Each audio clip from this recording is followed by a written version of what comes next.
Hey everybody, we're here with our first video on KD Live and the Kurt's Friends portion of giving you information and interviews with friends of mine around the world who have built interesting careers. And today we're in Chengdu, China, and here with my very good friend and old colleague, Sam. How are you today, Sam? Hi Kurt, how are you doing? Good. We're having a little bit of breakfast, a bowl of congee, and some good Sichuan food.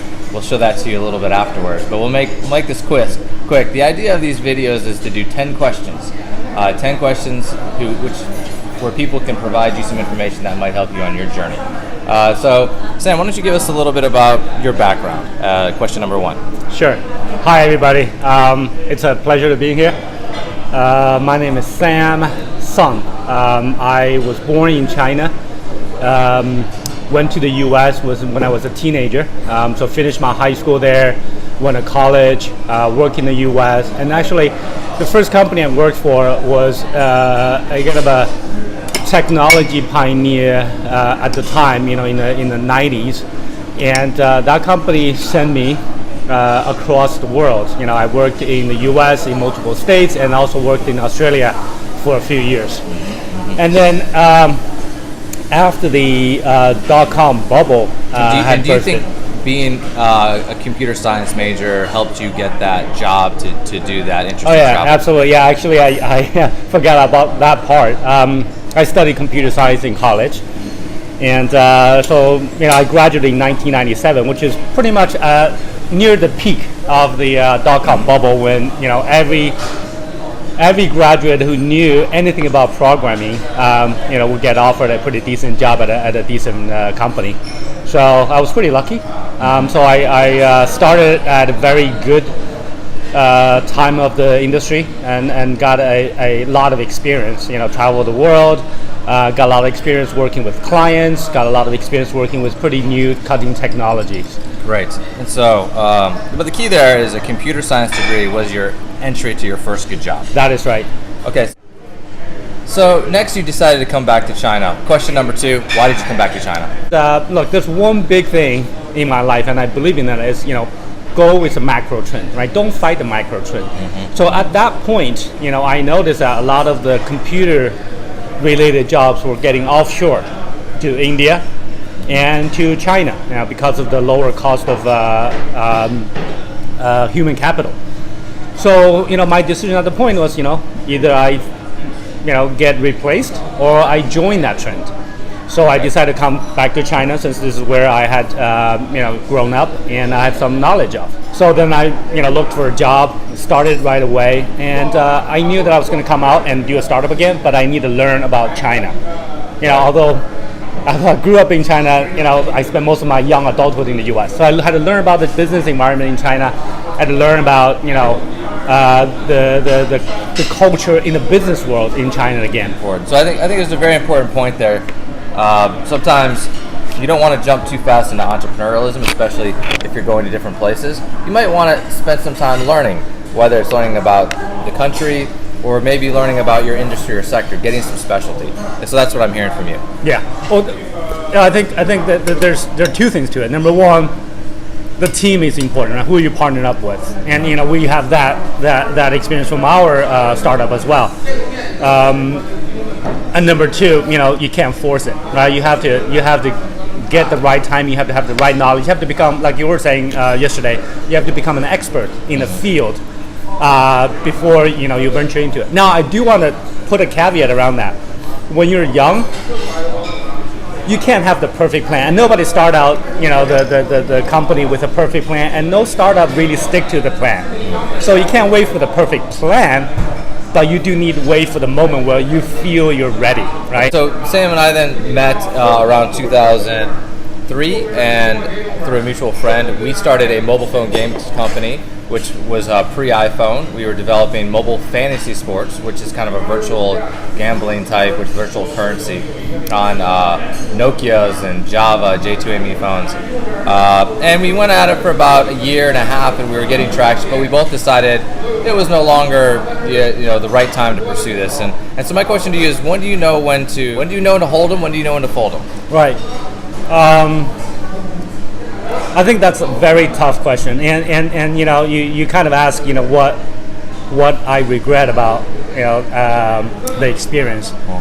I kind of felt that we probably could have stuck it out a bit longer because we didn't know at that time, but we know now that personal mobile devices, smart devices have taken off since 2005, and at that point we were struggling because we were a small player having to go through a few large distributors. Look, it's hard to say. From hindsight, I mean, if we knew the iPhone was coming, we would have continued, and we never knew the iPhone or the smartphone would be so big. Yeah. I think the key decision for me, was number one, what are the resources that we're going to need to make the business successful? And that point was working capital. So Kurt was doing a lot of work raising the next round of funding, right? We had Angel, but we were trying to raise the first round of funding from outside investors. I think if we were successful in doing that, we might have kept at it longer. We were able to meet, connect with some of the Silicon Valley VCs. We met with a few game companies and made some good friends from that time. We also learned that working with carriers is very difficult and big distributors, and maybe that's not a great business model in the future. My future career, I ended up working with carriers again and again, which is like shooting myself in the head when I already knew that it wouldn't work. So, one of the things with these startups is learn from your endeavors, find the positives, find the negatives, and take that with you to your next thing.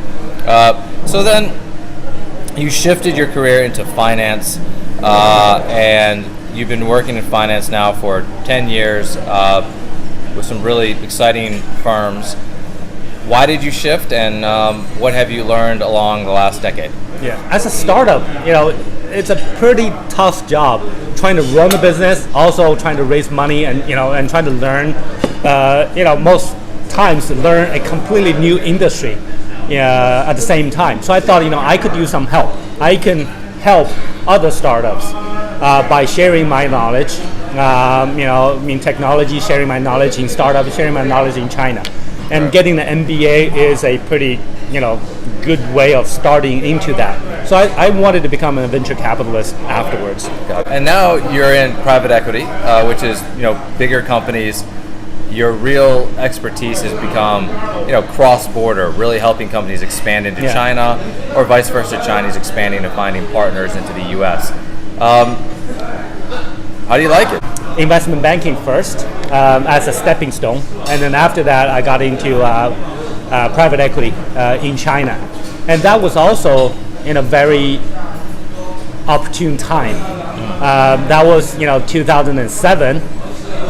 It was also at the height of the kind of the financial industry, and especially for China, that was just the beginning, the dawn of the private equity industry in China, right? So they need a lot of people with, knowledge in finance, knowledge of the U.S.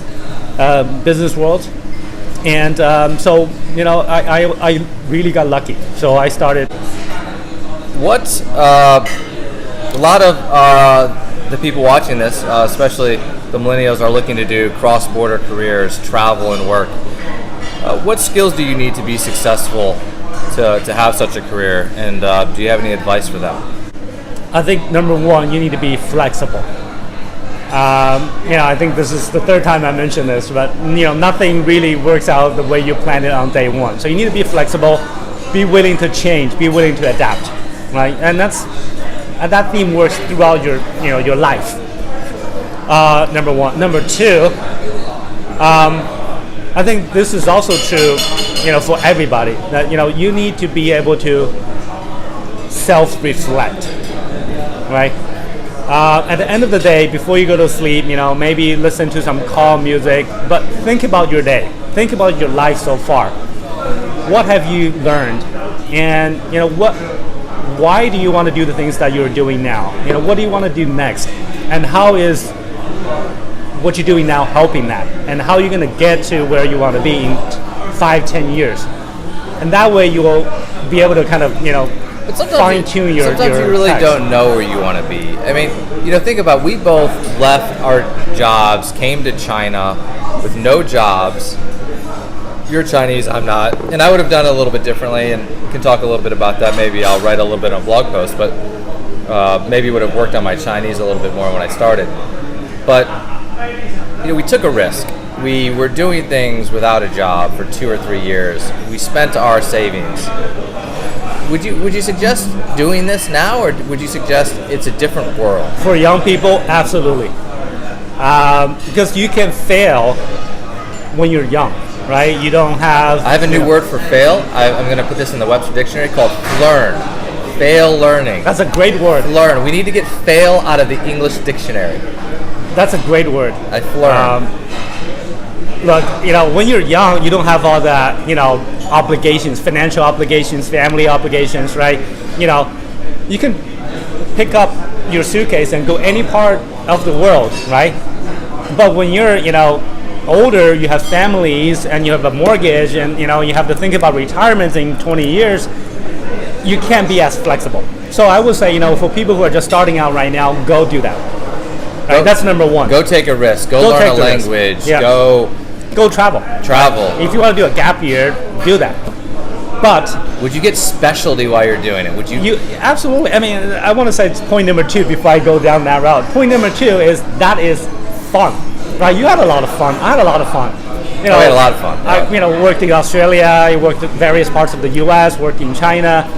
It's a fun time of your life, and you want to get as much experience in working life as possible. Why not? I remember when I moved back to the U.S., I was 28 years old after spending 6 years in China, the last of it. I moved back with $500 in my suitcase. And with only, kind of 6 years of really awesome experience learning about Asia, making new friends, lifelong friends, and trying new things. So anyway, I think that's a wrap for today. It's great to launch our first video here and meet Sam. Next video, we'll try to do it in Chinese for the local the gang here in China. And stay tuned for more interviews and more learning and more learning. Great.